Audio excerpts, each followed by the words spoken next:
they've been making discoveries like with where they're saying that basically there's like an under ice like river system, and there's like lakes and all of that beneath the ice. Like what kind of research have we gone into with that in the past like 10 years, 5 years? Because I know that there has been some rumblings about it, but yeah, so I mean, Chris Gardner, who's at the Byrd Center, and Joel Barker, who's here, he's now at the University of Minnesota, were part of a project called SALSA. Okay. You have to have a creative name if you're going to do Antarctic research.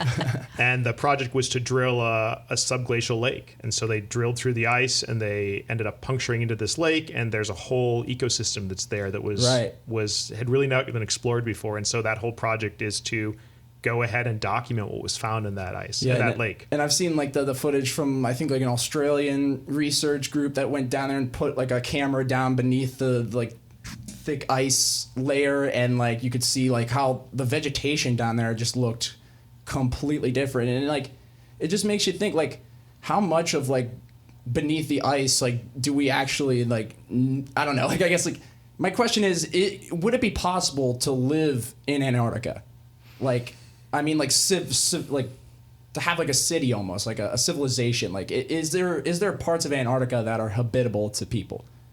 So there's nothing that sustains life in Antarctica. Everything has to be brought in. Yeah. Right? So you can't have a dairy farm. Yeah. You can't grow a garden, right? So I'm saying no, because there's nothing there that is going to sustain life unless you bring it in. Yeah. That's my vote. I mean, we do have the city. McMurdo is a city, do. But as was mentioned, that everything comes in on a ship, and all the waste goes out on a ship. Yeah. Right. I guess your best example, if you want to see a sustained having to support themselves there, is something like the Shackleton expedition, where by no choice of their own, and you can see how tenuous that was, because you had no way to heat, short of your own body heat, and you were trying to subsist on the ocean is the source of the ecosystem there, except for microbes, so they had to eat whatever was available, seal or penguin. Right. So it or would be birds, very maybe. difficult. Yeah. I just don't. So I vote no, only in that you can't, without outside support. Yeah. So I think McMurdo is staffed year round now. Yes. I mean, there at some points in time there are more people there than others, but it's not because they're out farming the field and raising the animals and whatever. It's because everything's brought in and shipped out. So is there any is there any place without snow in Antarctica? Is there like rock quarries or little lake reserves or anything like that, or is it just straight ice? Yeah, so I think the percentage is about 2% of the continent is unglaciated. Probably the most famous part is the McMurdo Dry Valleys. Yeah. So we've had a number of research teams that have worked there.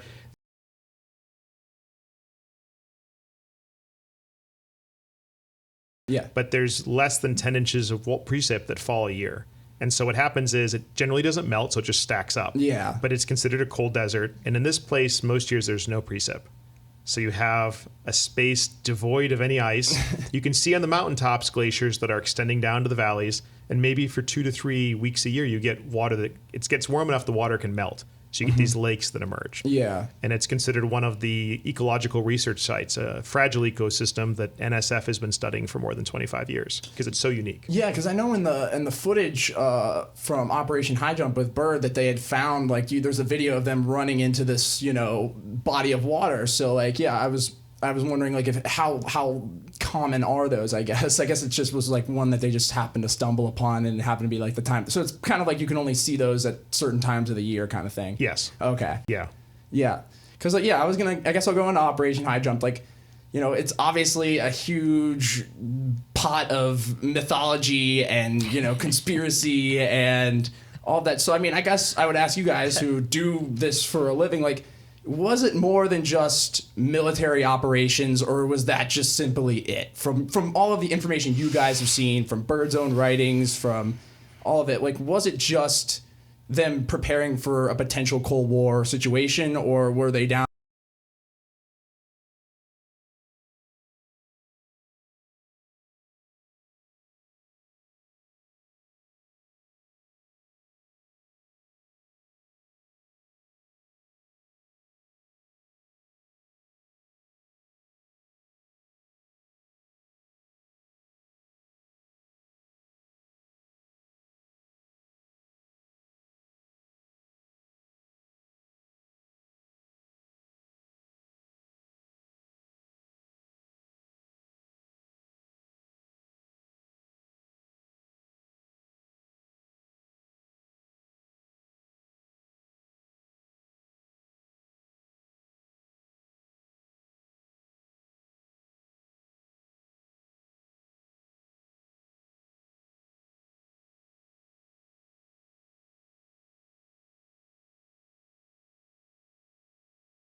call with questions. And I said, if you're not willing to trust these multitude of experts that have been down there, I don't really have a better answer for you.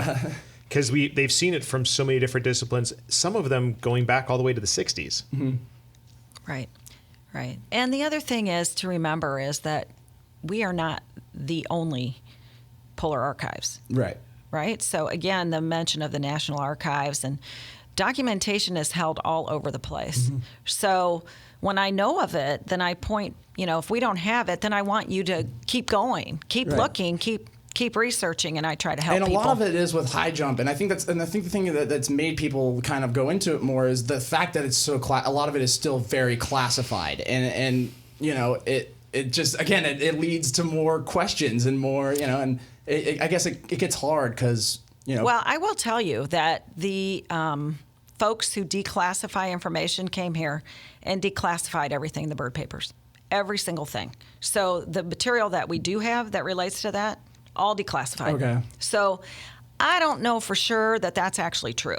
I don't know for a fact that there's still a lot of material classified on that.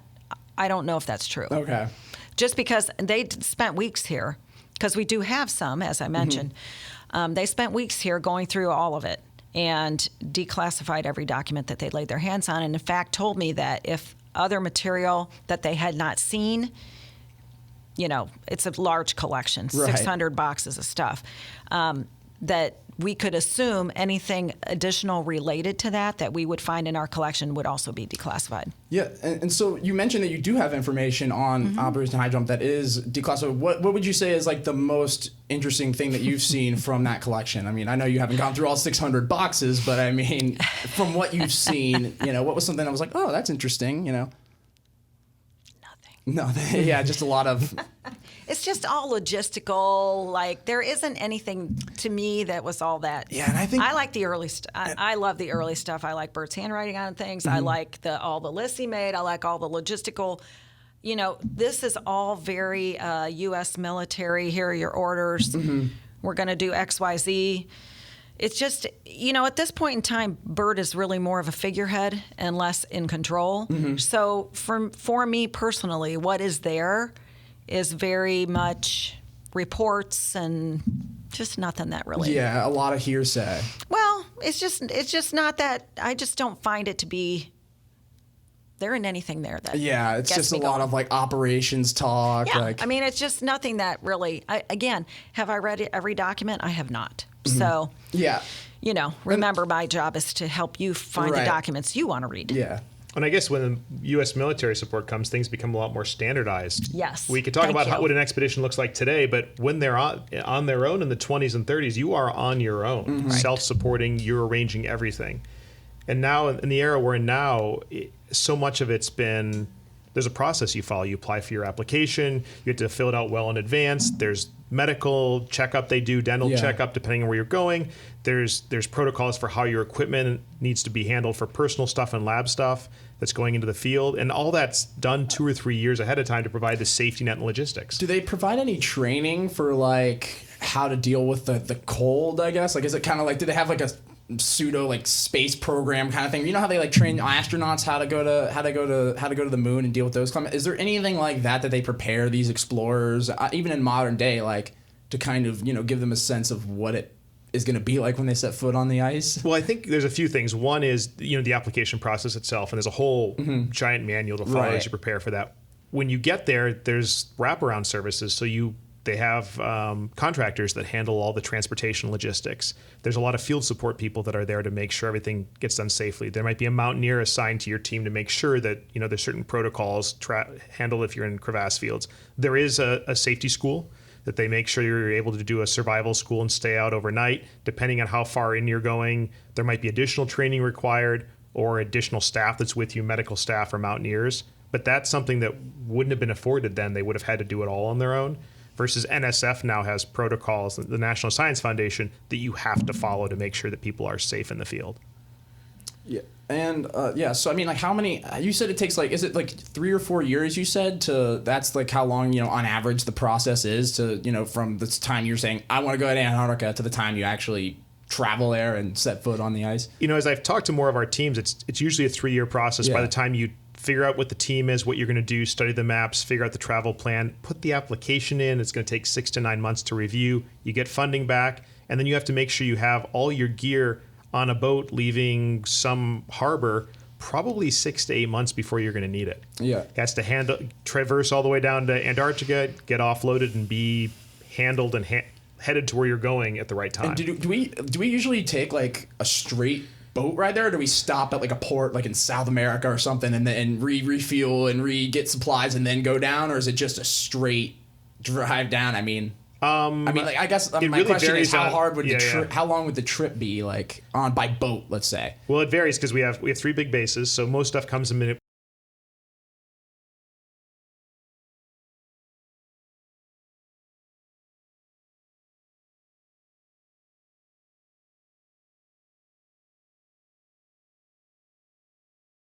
Higher value items or food restock that's going to come in on a plane. And so it depends on what it is, but you have to plan out enough. It's also something where maybe people aren't accustomed to living in Ohio in the suburbs or city, that you just don't click Amazon or go to Walmart or if you're missing something.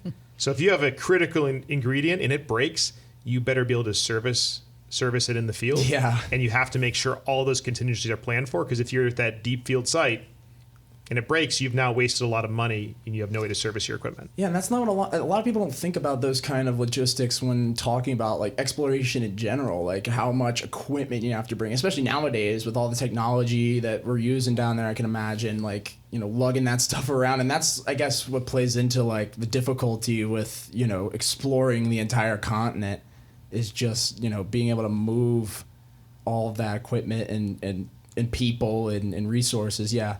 I can imagine.